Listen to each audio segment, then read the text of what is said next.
اسلام او د شریعت کمال دی چې تا نه دا شی جوړ کړ. ګوره ځان د ګریوان نه ونیسه. ماسخوتن چې کله سملی او بلستن کې د سر بند کا سوچ وکړه چې نن مې رب سونه خوشحاله کا شیطان مې سونه خوشحاله کا.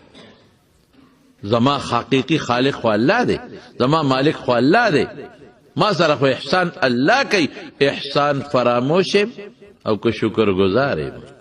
لږ ماسخوتن سملی وی سار چې پاسېدم نن ورځ ما څو کړل. تا خدای د تجارت نه منې کوي، نه منې کوي، نه منې کوي. تا خدای د زمیندارۍ نه منې کوي کوا. تا خدای د مزدورۍ دیاړۍ نه منې کوي کوا. خېټه دې ده، بچی دې، ښځه دې ده، کور لري، غم خادي لري. تا الله پاک د غم خادۍ نه منې کوي. وی ما ور سره یاد کا. زمینداریم کوه خو ما یاد کا، دکانداریم کوه خو ما یاد کا، کارخانم چلوه خو ما یاد کا، دیالیم کوه خو ما یاد کا، غم خادیم کوه خو ما یاد کا، خزی بچیله ډوډیم ګټه خو ما یاد کا، ډیوټیلم ز نوکرانم ز خو ما یاد کا. دا نه و چې دا من دی رجال لا تلهیهم تجارت ولا بیع عن ذکر الله. تجارت خرید و فروخت د خدای نه منې کوي. داسې خلک مې خوښ دی الله وی. تجارت کوه، بیا شرا کوه، د دنیا روزگار کوه، خو الله مه پرېږده، الله مه هېروه. ښه نه ده چې ته کوم وخت روزګار ناست دی او ته وی لا اله الا الله. ښه نه ده چې ته په لاره روانې په پلین کوچ کې په موټر کې او ته وی لا اله الا الله. ښه نه ده چې ته وی لا حول ولا قوة الا بالله. ښه نه ده چې ته دکان کولاوې او ته بسم الله الرحمن الرحیم. ښه نه ده چې ته ګټاو کې او ته الحمدلله.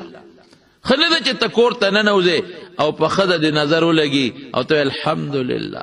ښه نه ده چې ته کور ته ننوځې او ته السلام علیکم ورحمت الله. دا ښه نه ده چې ګاک راشي او هغه نه مخکې شوی السلام علیکم، ګاک وایي السلام علیکم، ته وایې وعلیکم السلام. ښه نه ده چې د مړي اعلان وشي او ته وایې انا لله و انا الیه راجعون. بجلی لاړه شي ته وایې انا لله و انا الیه راجعون. بجلی راشي ته وایې الحمدلله. دا څه خبرې دي؟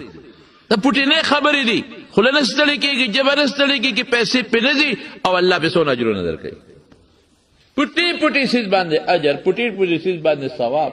ولې موږ نه کوو؟ ذکر ولې نه کوې؟ تسبیح دې ولې غورځولې دي؟ الله دې ولې ير کړی دی؟ الله نه منې کوي، تا کوا. الله ذکر خو کوه ورسره کړه لا اله الا الله چې خوشحاله شي که.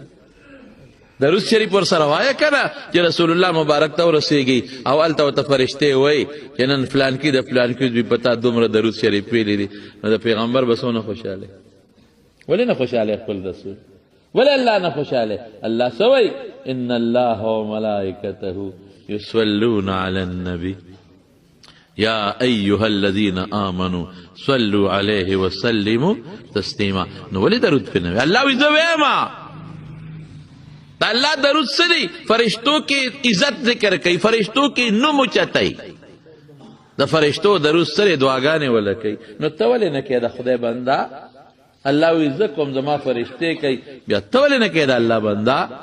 الانصاف من نفسك فی نفسك مع نفسك. ځان سره انصاف وکا، ځان ورته مه غورځوه، ځان سره انصاف وکا. ګریوان کې سر ښکته که ماسخوتن سملې الله مې څونه خفه که، بنده مې څونه خفه که.